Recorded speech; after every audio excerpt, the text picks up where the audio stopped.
Well, hi traders, welcome to the Traders Week Ahead. We've got an RBA meeting, Bank of Canada meeting, we've got equity markets on the fly at the moment, we've got breakouts happening all over the shop as people chase the momentum. But in this video in the week ahead, we ask, can this continue? What event risks you need to have on your radar and how they might play out? So take a look.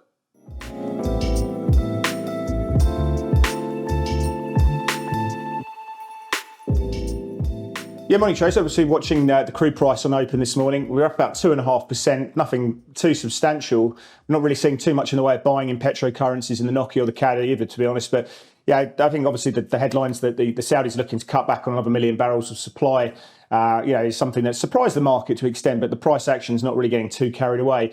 We're not seeing too much in the way of buying in futures. In fact, we're seeing Nasdaq futures opening down about 20 basis points or so at the moment. Obviously, the wind is to the backs. The S&P was up 1.5% on Friday, 92% of stocks higher. Really good breadth. It's not just that concentrated handful of AI-related stocks that are working.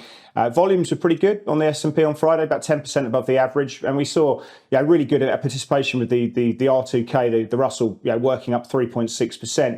But we'll see how that sort of translates as we go through the week. Obviously, there's a lot of people chasing this market at the moment. Momentum is working quite nicely. I think part of that down to the zero DTE community. Hedges that have been put on being unwound left, right and centre. You can see that in skew and put call ratios as well.